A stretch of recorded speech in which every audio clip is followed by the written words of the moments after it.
Let's talk Bible, the story of Samson, the book of Judges. Let's get into it. So boom, Judges. The book of Judges happened right after Joshua led the new generation of Israelites into the land of Canaan, aka the promised land. So though Joshua destroyed a lot of the Philistines and Canaanites that lived there, some of them were still living there. So before any king could rule over Israel, we had judges, and judges were not the typical judges that we think of today, but it's just basically a leader, the leader, if you will.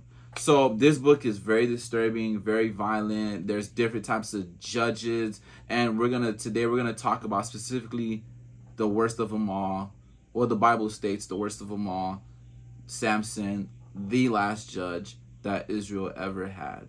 The name of this book was, in those days, Israel had no king, and everyone did what they felt was right in their own eyes. I'm going to specifically talk about Samson. So, context of Samson.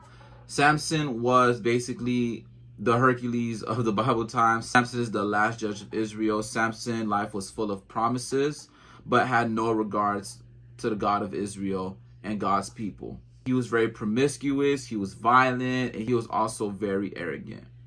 So his birth and vow. So Samson's miraculous birth was recorded in Judges chapter 13, where Samson's mother, who was a barren woman, received a visit from an angel and who promised her a son.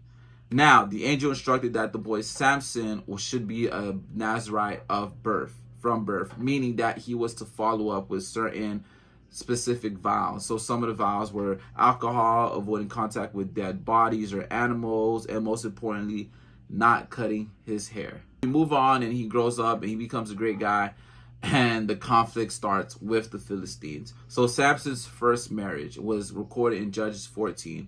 So Samson fell in love with a Philistine woman, which was against the Israel conduct, because basically the Philistines were the ops. You can't be marrying the ops. You gotta be marrying the opposite side. You were to marry a man who believed in the same God that you believe in, aka an Israelite woman, but he dated a Philistine woman. And then after that, things just kind of went downhill. There's different levels to how things went downhill. Basically, three big stories of Samson's signs of incredible strength, and one of them was when he burned the fields in Judges chapter 15.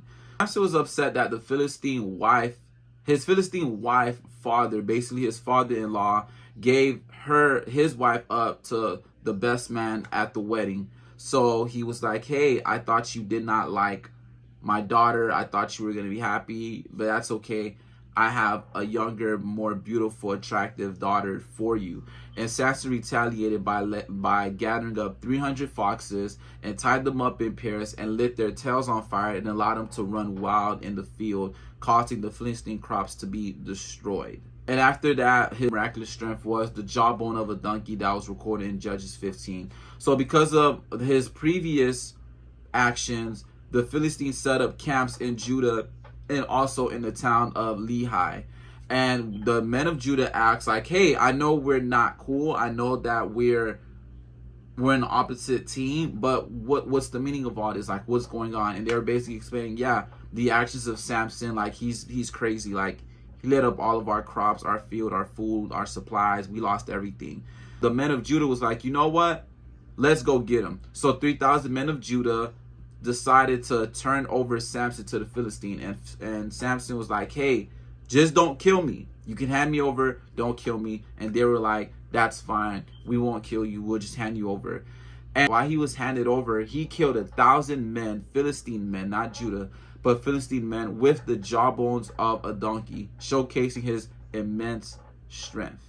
Finally, the gates of Gaza, another sign of his miraculous strength, which is recorded in Judges 16 verse 1 to 3. So one day Samson went to Gaza and he slept with a prostitute woman and he spent the night with her. So the people heard that, yo, Samson's in town, like the guy, like the Hercules is in town, like let's go get him, like we can go get him. So they waited for him all night and they're like, you know what, we're gonna get him at the crack of dawn to kill him. So Samson was trapped in the city of Gaza, but displayed his extraordinary strength when he tore off the city gates and carried them off the hill to leave the city and avoid getting killed. right? Boom. Now things go down, down, down, down. I know I said it before, but things go down, down, down, down, downhill when he meets another Philistine woman, his second marriage, Delilah, and the betrayal. So Delilah's deception. The story of Delilah started in Judges chapter 16, verse 4 to 20, where Samson fell in love with another Philistine woman named Delilah. And the Philistine leaders bribed her to say, hey, you married that guy? Cool. How about you tell us his secrets and where does he get his strength from, so therefore we can take him on. So in multiple occasions, Delilah tried to convince him to, hey, I know like we're hubbies, like we're husband and wife. How about you tell me where your strength came from? Like just tell me. And he tells her, like each time he tells her different things, and each time he tells her something, coincidentally the Philistine people came over and tried to kill him, and they all failed because obviously he wasn't telling the truth of where his true strength came from. But eventually Samson tells her the truth, that his strength came from his hair, the symbol of the Nazirite vow that was given to him when he was born, right? And finally she cuts his hair. So Samson's capture in Judges 16 verse 21. So after Delilah cut Samson's hair, it led to his capture by the Philistines, and they gouged out his eye and imprisoned him. And in Samson's redemption and death. So his final act and redemption was in Judges 16 verse 22 to 30, where while he was in prison, Samson's hair began to grow back, and during a Philistine celebration at the temple of Dagon, he was brought as an entertainment to the crowd, and he prayed to God for his strength one last time. It was basically a suicidal mission, if you will.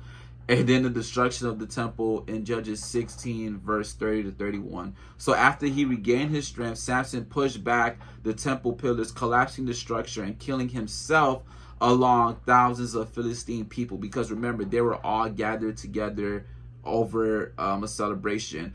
And that achieved the final victory over the enemies of Israel. Despite Samson's flaw and stuff like that, and his temper, his anger, and all that arrogance, God used him to deliver Israelites from the oppressions of the Philistine.